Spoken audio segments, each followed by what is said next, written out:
নমস্কার। যুক্তি তর্ক সঙ্গে অর্কয় আপনাদের স্বাগত। আপনাদের সঙ্গে আমি অর্কপ্রভ সরকার। লোকসভা ভোটের কার্যত শেষ পর্যায়গুলোর দিকে আমরা চলে এসেছি। এবারের নির্বাচনে এই রাজ্যে সব থেকে বড় চ্যালেঞ্জটা কে গ্রহণ করেছেন? আপনারা বলতে পারেন মমতা বন্দ্যোপাধ্যায়, আপনারা বলতে পারেন অভিষেক বন্দ্যোপাধ্যায়। আমার ব্যাখ্যাটা একটু অন্যরকম। এবারের লোকসভা নির্বাচনে সব থেকে বড় চ্যালেঞ্জ যিনি গ্রহণ করেছেন তার নাম বিরোধী দলনেতা শুভেন্দু অধিকারী। বিজেপির প্রার্থী তালিকায় শুভেন্দু বাবুর মতামত দিনের আলোর মতো স্পষ্ট। যেমন তমলুকে প্রাক্তন বিচারপতি অভিজিৎ গঙ্গোপাধ্যায়, কাঁথিতে সৌমেন্দু অধিকারী, ঘাটালে হিরণ চট্টোপাধ্যায়, মেদিনীপুরে অগ্নিমিত্রা পাল, ঝাড়খণ্ডে মার্জনা করবেন ঝাড়গ্রামে প্রণব টুডু, তারপরে আরামবাগের ভদ্রলোক, উলুবেড়িয়ার ভদ্রলোক যিনি প্রার্থী হয়েছেন অরুণোদয় বাবু, হাওড়ায় যশস্বী হোমিওপ্যাথিক চিকিৎসক রথিন চক্রবর্তী, কলকাতা উত্তরে শুভেন্দুর একদা রাজনৈতিক গুরু তাপস রায়, দমদমে শিলভদ্র দত্ত, রায়গঞ্জে কার্তিক পাল, এরকম কৃষ্ণনগরে রাজমাতা, এরকম অনেক প্রার্থী আছেন যারা শুভেন্দু অধিকারীর কথাতেই টিকিট পেয়েছেন এবং তাদের জেতানোর দায়িত্ব শুভেন্দু নিজের কাঁধে নিয়েছেন এবং এটাই অমিত শাহকে তিনি প্রতিশ্রুতি দিয়েছেন যে এই আসনগুলোর অধিকাংশতেই বিজেপি জয়লাভ করবে। দেখুন, 2011 থেকে এ রাজ্যে তৃণমূল আছে। সূর্যকান্ত মিশ্র বিরোধী দলনেতা ছিলেন, কিন্তু 34 বছরের রাজ্য শাসনের ঘোর তখনও তাদের কাটেনি। তারপরে সূর্যবাবুর স্ত্রীকে একটা এনজিও চালান, সেই এনজিওতে সিআইডি অভিযান, তারপরে নবান্নে ফিশ ফ্রাই, তারপরে সূর্যবাবু যেন নিভন্ত হয়ে গেলেন, নিভন্ত আগুন। আব্দুল মান্নান দলের সহকর্মীদের কাছ থেকেই সহায়তা পাননি, কিন্তু শুভেন্দু অধিকারী 70 জন বিধায়ককে নিয়ে যেভাবে শাসকের চোখে চোখ রেখে কথা বলছেন, পশ্চিমবঙ্গে বিরোধী রাজনীতি করার ক্ষেত্রে একটা মাইল ফলক হয়ে থাকবে। শুভেন্দুর বিরুদ্ধে 45টা মামলা করেছে, খুন থেকে শুরু করে চুরি, রক্ষা কবচ পেয়েছেন শুভেন্দু। প্রশ্ন হলো, শুভেন্দু নভেম্বর না ডিসেম্বর 2020-তে তৃণমূল থেকে বিজেপিতে এসেছিলেন। আচ্ছা, তার আগে শুভেন্দু একদম কি বলবো, সব শুভেন্দুর ঠিক ছিল। যেই বিজেপিতে সে যোগ দিল আর 2রা মে 2021-এর ফলাফল বেরোলো, তারপরেই শুভেন্দুর বিরুদ্ধে একের পর এক মামলা করতে লাগলো শাসক দল। তাহলে আপনার মনে কি প্রশ্ন জাগবে না যে 1956-র ভূত তাড়া করে ফিরছে সেটা তিনি হজম করতে পারছেন না? 1989-তেও মাননীয় একবার হেরেছিলেন যাদবপুর কেন্দ্রে অধ্যাপিকা মালিনী ভট্টাচার্যের কাছে। সেই পরাজয়ও তার মনে গভীর ক্ষত তৈরি করেছিল, কিন্তু 2021-এর বিধানসভা ভোটে 1956 ভোটে শুভেন্দু অধিকারীর কাছে পরাজয় তিনি হজম করতে পারছেন না। তাই অনেকে বলছেন সেই পরাজয়ের জ্বালা থেকেই শুভেন্দুকে হেনস্থা করার বিবিধ পরিকল্পনা নেয় শাসক দল এবং তাতে অগ্রণী ভূমিকা নিয়েছিলেন টবে লাগানো গাছ। এখানেই আমি বলবো যে শুভেন্দুর রাজনৈতিক সাফল্য, মমতা বন্দ্যোপাধ্যায় তাকে যেভাবে ব্যক্তিগতভাবে আক্রমণ করছেন, সিঙ্গেল আউট করছেন, বিজেপির অন্য কোনো নেতাকে ওইভাবে তিনি আক্রমণ করেন না। রাজ্যের নেতার। তাহলে একটা বার্তা চলে যাচ্ছে যে তৃণমূল বিরোধী জনতার কাছে যে শুভেন্দু অধিকারী হচ্ছে নবান্নের 14 তলার ঘুম কেড়ে নিয়েছে। তাই আগামী দিনে তৃণমূল সরকারের পতন হলে নবান্নের 14 তলায় বসার দাবিদার কে হতে পারেন, জনমানসে সে সম্পর্কে একটা স্পষ্ট ধারণা তৈরি হয়েছে। কাঁথির শান্তিকুঞ্জের অধিকারী পরিবারের মেজ ছেলে এতে শ্লাঘাবোধ করতে পারেন। দেখুন, মমতা বন্দ্যোপাধ্যায় গদ্দার গদ্দার বলছেন, বাপ বেটা বলছেন। শিশিরবাবু 1970 সালে নির্বাচনে জিতেছিলেন, 1982 সালে বিধায়ক হয়েছিলেন, বাম জমানায় দীর্ঘদিনও কাঁথি পুরসভার চেয়ারম্যান ছিলেন। শুভেন্দু 95 সালে কাউন্সিলর হন, তারপরে বিধায়কও বাম জমানায় হয়েছিলেন 2006 সালে। 4 সালে লোকসভায় তমলুকে হেরে গিয়েছিলেন লক্ষণ শেঠের কাছে। 9 সালে তমলুকে লক্ষণ শেঠকে 1,73,000 ভোটে হারান। 14 সালে জিতলেন, 16 সালে নন্দীগ্রামের বিধায়ক, 21 সালে আবার নন্দীগ্রামে 1956 ভোটে মুখ্যমন্ত্রীকে হারালেন। তাহলে মমতা বন্দ্যোপাধ্যায়ের তৃণমূল তৈরির অনেক আগে থেকে শিশিরবাবু জনপ্রতিনিধি, মানে মমতা বন্দ্যোপাধ্যায় জনপ্রতিনিধি হওয়ার আগে শিশিরবাবু জনপ্রতিনিধি। 82 সালে তিনি বিধায়ক, 70 সালে নির্বাচনে জিতে পুরপিতা হয়েছিলেন, 54 বছর আগে। শুভেন্দু 95-তে কাউন্সিলর হন। আমার মনে আছে 2004 সালে আমি একটা অনুষ্ঠান করেছিলাম তমলুকে লক্ষণ শেঠ শুভেন্দু অধিকারীকে মুখোমুখি। প্রোগ্রামটার নাম ছিল জনতার দরবার। এটা সর্বভারতীয় হিন্দি চ্যানেলের জন্য। শুভেন্দুকে আমি তখনই দেখেছিলাম রাজনৈতিক বিরোধ যাই থাকুক না কেন বয়োজ্যেষ্ঠদের সম্মান করে, এবং লক্ষণবাবুর পায়ে হাত দিয়ে প্রণাম করেছিল। বুদ্ধবাবুকেও পায়ে হাত দিয়ে প্রণাম করতেন। একটা শিষ্টাচার আছে। তাহলে শুভেন্দু অধিকারী, শিশিরবাবু সব মমতা বন্দ্যোপাধ্যায় রাজনীতিতে আসার পর থেকে রাজনীতির রঙ্গমঞ্চে অবতীর্ণ হয়েছেন, এটা সত্যের অপলাপ ছাড়া আর কিছু নয়। মুখ্যমন্ত্রী বললেন যে নন্দীগ্রামে বাপ বেটা মিলে সিপিএম এর সঙ্গে চক্রান্ত করে গণহত্যা করেছিল, এটাও একটা সত্যের অপলাপ। নন্দীগ্রাম না হলে তিনি মুখ্যমন্ত্রী হতে পারতেন না, এবং নন্দীগ্রাম আন্দোলনকে ওই পর্যায়ে নিয়ে যাওয়ার পিছনে শুভেন্দু অধিকারীর যে ভূমিকা ছিল এই পূর্ব মেদিনীপুরের মানুষ, রাজ্যের মানুষ সবাই জানেন। এবং তৎকালীন মুখ্যমন্ত্রী বুদ্ধদেব ভট্টাচার্য পর্যন্ত শুভেন্দু যেভাবে বাইকে করে ঘুরে বেড়াতো গ্রাম থেকে গ্রামান্তরে, ওর নিরাপত্তা নিয়ে রীতিমতো চিন্তিত ছিলেন, এবং শুভেন্দুকে কার্যত তিরস্কার করেছিলেন যে এত রিস্ক নেওয়ার কি দরকার আছে, তুমি নিরাপত্তা নাও আরো। তাই নন্দীগ্রামে লক্ষণ শেঠের সঙ্গে হাত মিলিয়ে বাপ বেটা গণহত্যা করেছে, এই ধরনের প্রশ্ন তোলার মানে কি বলবো, সত্যের অপলাপ বললেও কম বলা হয়। নিজেকেও হাস্যাস্পদ করছেন, আর নন্দীগ্রাম আন্দোলনের সঙ্গে যারা যুক্ত ছিলেন তাদেরকেও অসম্মান করছেন। নন্দীগ্রামে শহীদ পরিবারের সদস্যদের নাম মুখ্যমন্ত্রী বলতে পারেন এক নিঃশ্বাসে? আসলে ওই 1956 ভূত তাড়া করে বেড়াচ্ছে। দেখুন, শুভেন্দুবাবু দিনে 4টে তো করছেনই, 5টা জনসভা রোড শো মিলিয়ে করছেন। ধরুন কখনো চলে যাচ্ছেন পুরুলিয়া থেকে চলে যাচ্ছেন বাঁকুড়া থেকে চন্দ্রকোনা, পশ্চিম মেদিনীপুর, তারপরে ঘাটাল, তারপরে হাওড়া।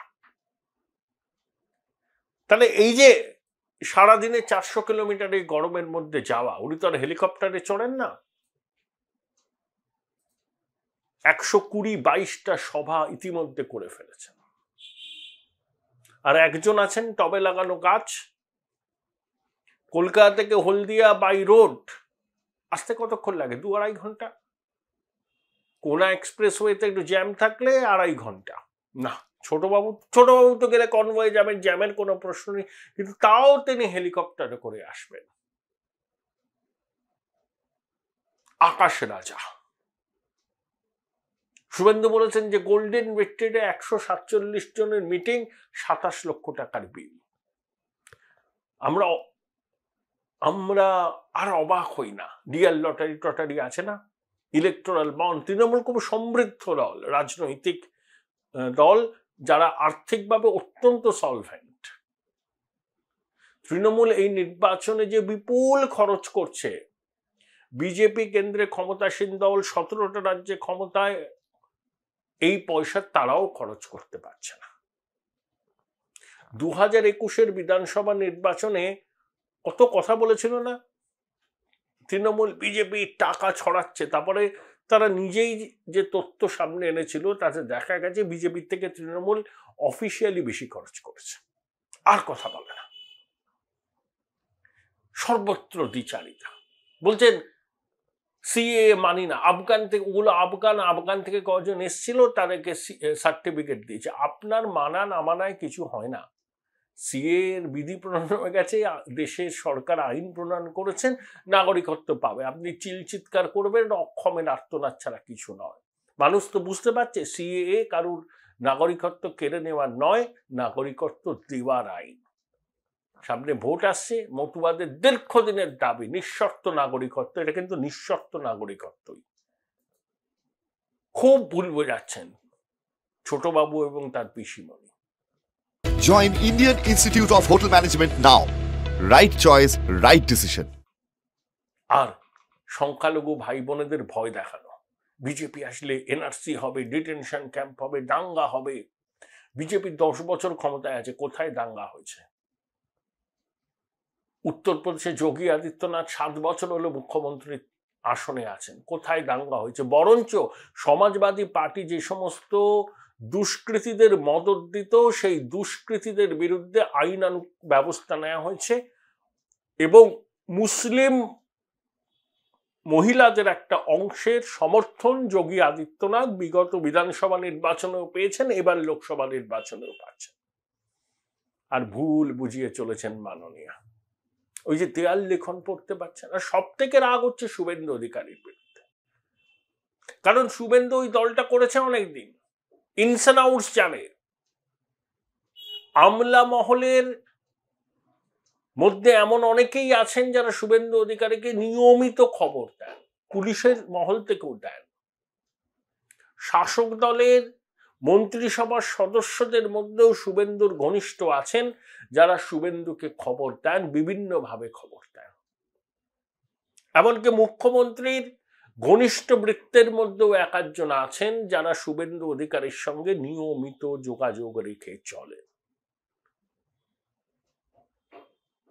আর যেহেতু মন্ত্রীও ছিলেন শুভেন্দু, দলটাও করেছেন, তৃণমূল কিভাবে চলে, কিভাবে তার আর্থিক রিসোর্স জোগাড় হয়, এগুলো ও জানে। সূর্যবাবু জানতেন না, আব্দুল মান্নানও জানতেন না, শুভেন্দু জানেন।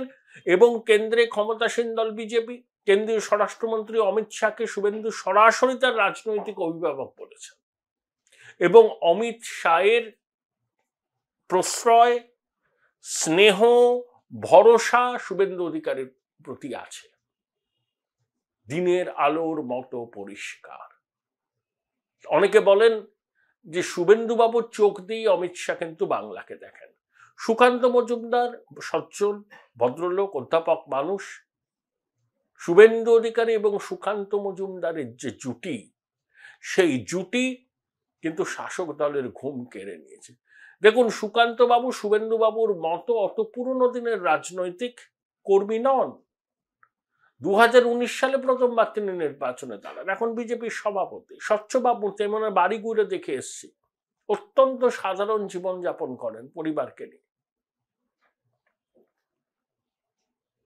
ব্যক্তিগত সততা সব প্রশ্নের ঊর্ধ্বে, মানে সিজারের পত্নীর মতো সব সন্দেহের ঊর্ধ্বে। আর শুভেন্দু বাবুর অর্গানাইজিং ক্যাপাসিটি প্রচন্ড অ্যাগ্রেসিভ, এবং কর্মী সমর্থকদের পাশে দাঁড়ান। এই যে যুগলবন্দি সুকান্ত মজুমদারের আর শুভেন্দু অধিকারী, দুজনের মধ্যে তালমিল যত দিন যাচ্ছে তত কিন্তু বাড়ছে। মমতা বন্দ্যোপাধ্যায় ভয় তো পাবেন। সুকান্ত মজুমদারের পক্ষে সম্ভব নয় তৃণমূলের অভ্যন্তরে কে কি করে বা কে কি করত, কার কি অবস্থান, সেটা শুভেন্দু বাবুর মতো পুঙ্খানুপুঙ্খভাবে জানা। সেটা সুকান্ত বাবুও মানেন। শুভেন্দু বাবু রাজনৈতিক অভিজ্ঞতা সুকান্ত বাবুর থেকে বেশি। আবার রাজ্য বিজেপির সভাপতি সুকান্ত মজুমদারকেও শুভেন্দুবাবু অত্যন্ত পছন্দ করেন, ছোট ভাইয়ের মতো। কারণ তার লেখাপড়া, স্বচ্ছ ভাবমূর্তি, এগুলোর তো রাজনীতিতে একটা মূল্য আছে, কিন্তু যুগলবন্দী। কিন্তু মাননীয়া ভয়টা বেশি পান শুভেন্দু অধিকারীকে। ওই বললাম কারণ, ইনসান আউটস জানেন, ঘরের খবর জানেন। 2021 বিধানসভা নির্বাচন আগে তো বলেই দিয়েছিলেন যে কালীঘাটে পদ্মফুল ফোটাবেন, শেষ পর্যন্ত সেটা হয়নি। আরেক ভাই তো বেগর বাই করে বলেছিলেন যে হাওড়ায় নির্দল দাঁড়াবেন, তারপরে সব বিদ্রোহ টিদ্রোহ থেমে গেছে, ঘরের ছেলে ঘরে ফিরে এসছে। তাহলে শুভেন্দুবাবু যখন বলছেন যে মুখ্যমন্ত্রীকে প্রাক্তন করব, তার মানে তিনি এতটাই কনফিডেন্ট। প্রকাশ্য সবাই বলছেন যে নন্দীগ্রামে হারিয়েছি 1956, মাননীয়াকে প্রাক্তন করব। এবং শুভেন্দুর বক্তব্য শুনলেই আমি শুনেছি মাননীয়া তেলে বেগুনে চলে ওঠে। কারণ ওই 1956 ভূত শয়নে স্বপনে জাগরণে তাকে তাড়িয়ে নিয়ে বেড়াচ্ছে। চেষ্টা তো কম করেননি শুভেন্দুকে বেকায়দায় ফেলতে। 45টা মামলা। শুভেন্দু বলেন যে 250 কোটি টাকার কাছাকাছি নাকি খরচ করেছেন আইনজীবীদের পিছনে শুভেন্দুকে জেলে ঢোকাতে।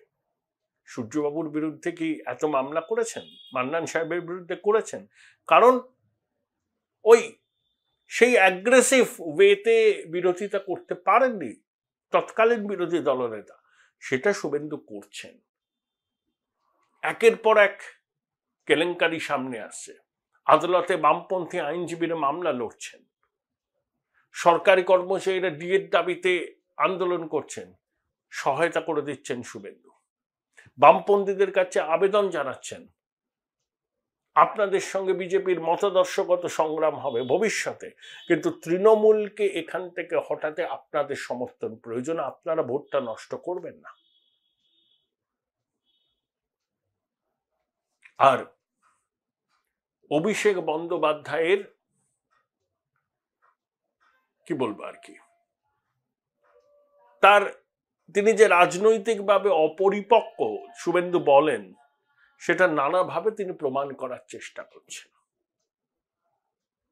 একটা জিনিস তো আপনারা মানবেন, এই ছোটবাবু বৈভবে রাস পালন করতে অভ্যস্ত। তার ছাত্র আন্দোলন করার কোনো অভিজ্ঞতা নেই। তার একটাই গুণ, তার পিসি পশ্চিমবঙ্গের মুখ্যমন্ত্রী। দৈবায়াত্তং কুলে জন্ম মদায়াত্ত হি পৌরুষম।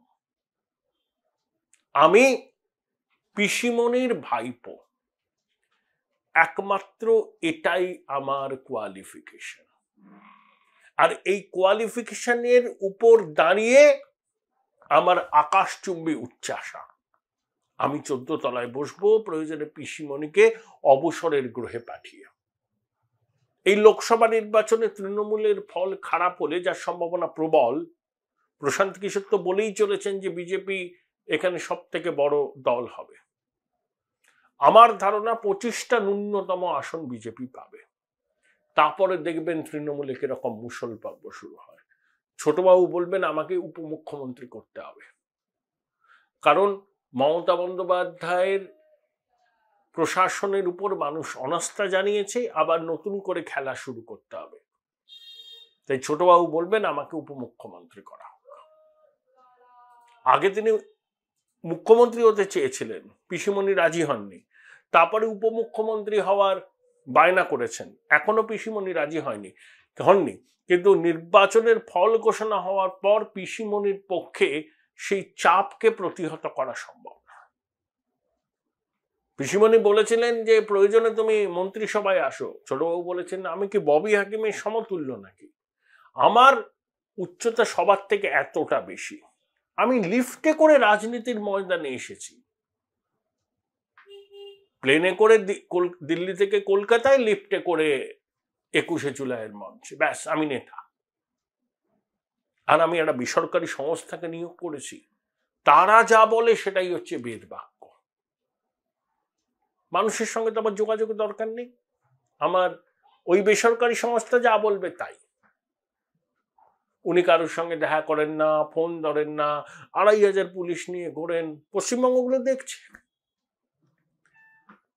তাই বিজেপির ফল ভালো হলে তৃণমূলের মন খারাপ তো অনেকের হবে, কিন্তু টবে লাগানো গাছ কিন্তু খুশিতে ডগমগ ডগমগ করবে যে তার স্বপ্ন পূরণ হওয়া আর কিছুটা বাকি, কিছুটা পথ, অনেকটা পথ এগিয়ে গেছেন। বিজেপি ভালো ফল করেছে, পিসিমণির সরকারের উপর অনাস্থা বাঁচতে গেলে এবার টবে লাগানো গাছকে এগিয়ে দিতে হবে, এটাই টবে লাগানো গাছের অনুগামীরা বলছেন। শুভেন্দু এর খেলাটা জানেন, তাই বলছেন পিসিমণিকে, এই মুখ্যমন্ত্রীকে প্রাক্তন করব, আর টবে লাগানো গাছের বিরুদ্ধে আইন অনুযায়ী ব্যবস্থা নেওয়ার জন্য যা করার তা করব।